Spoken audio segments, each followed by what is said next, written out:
Adobe Lightroom and Photoshop are absolutely crucial applications for all photographers. They help with things like color corrections, they help with changing physical characteristics of the photo, and they're the third step in creating great photographs. It's the post-processing step.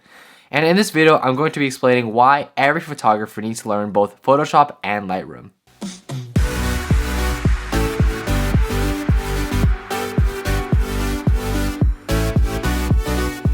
What's up guys, a Project Photography back in another video, and today Photoshop and Lightroom is one of those applications that I feel like not enough people learn. I know there's a huge section of the photography community that hasn't learned them, and I see it a lot with my friends, and I see a lot of people's posts on Instagram and whatnot. And Photoshop and Lightroom is those applications that I believe every single photographer needs to learn.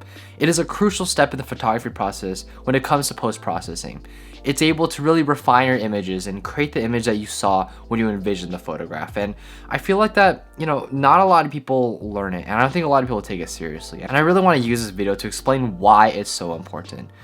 And it really comes down to tools. When I talk about tools, I don't mean like physical tools like your cameras or your lenses or things like that.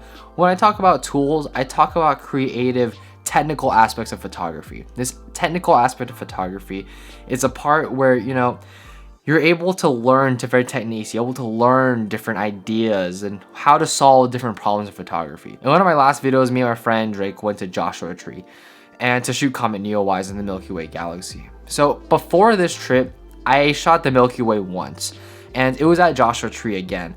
But the difference was that I did not know how to stack Milky Way images. I know how to blend the foreground and sky. So before I went on this last trip, I learned how to do just that before I went.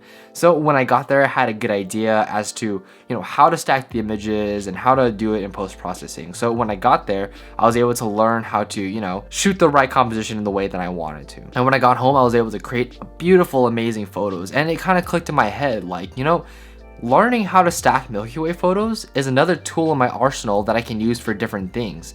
And I used it the other day. I used it when I was shooting drone photography. I have a DJI, I think Standard 3. It's not the best drone. And then when I was shooting at ISO 100, I got noise. I don't know how that happened, but it just did. So what I did was I took 7-shot bursts with the drone and then stacked it in Photoshop to get less noise. And man, that made a huge difference, especially since I was delivering these photos to clients. Now, when I talk about tools in my toolkit, learning how to stack Milky Way images lends itself to be able to stack drone photos for clients. These are tools in your toolkit to be able to use them for different situations to solve different problems. Let's just say for my landscape photography, I see a really lovely foreground, but I also see a really lovely background. Normally what you would do is, if without learning how to focus stack, is you would shoot at like f16. But when you shoot at f16, diffraction becomes a thing where your image gets softer the more you stop down past, I want to say, f8. It gets softer and it makes the images more unpleasant and they're just not as good looking. But if you learn how to focus stack, where you take a photo of the foreground and then a photo of the background, you're able to blend it together in Photoshop and create an absolutely gorgeous image that is sharp throughout the frame and is not soft whatsoever. Again, you're solving problems with the technical side of photography by learning Photoshop and Lightroom. I learned how to do HDR photos. I learned how to do panoramas. I learned how to do focus stack. I learned how to stack images, blending photos. All of these things are possible with Photoshop and Lightroom. If you're able to learn these different techniques, you'll be able to use them in your different applications for your photography. Think of these tools like you're a chef in a kitchen and you're creating something new and something innovative. You want to make sure you have the right tool for the right job. But if you don't know how to use those tools, then it doesn't matter how many tools you have available to you if you don't learn how to use them. Same thing with photography. Photoshop and Lightroom are pretty cheap. I think it's like $9.99 a month.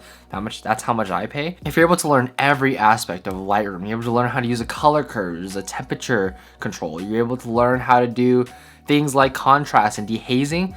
You're able to create images that fit the way that you see them. You're able to create images that you wanted to portray. If you learn Photoshop, you're able to learn how to focus stack and do all these things, learn all these different tools to be able to use them in your photography. And really, it's the right tool for the right job, because the way I see it and the way I use it is that if I come into a situation where there's a problem I need to be solved, and there's a problem like, let's just say there's a mountain range that I see and I want to make sure that I capture the entire mountain range with my telephoto lens, that's where panoramas come in. I'm able to solve that problem with the techniques I know in Lightroom and Photoshop. And I think that's why it's so crucial to learn these different applications, because they allow you to unlock tools to be able to use them in your photography. The more tools you know, the more creative you can be. You know, there's two sides of photography. There's a technical side and the creative side. You know, you can't have one without the other, because you could be technically great at photography, but your photos aren't going to be creative. They're going to be kind of boring and dull.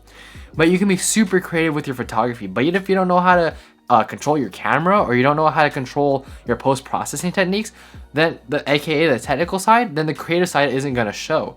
You can't have one without the other. And I think that's why it's so important to learn the technical side, because that's one thing you can learn.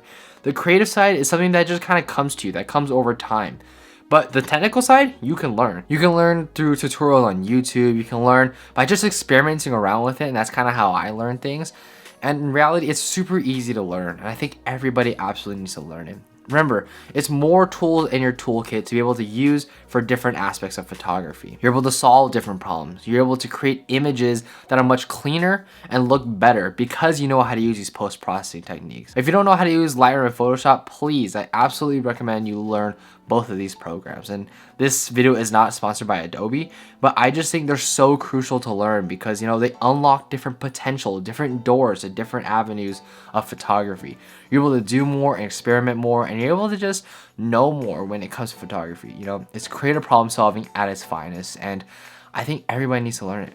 So yeah, let me know if you guys have Adobe Lightroom and Photoshop, because I have both. I've been using it for years now, and I'm still learning as I'm going. I'm not the perfect photographer, but the thing is with photography, you have to be able to adapt and keep on learning as you're going. And that's one thing I'm really trying to work at, and I'm still learning Photoshop. I know Lightroom pretty well, but yeah, that's pretty much it for this video, guys. Let me know what you guys think. Comment down below if you use both of them.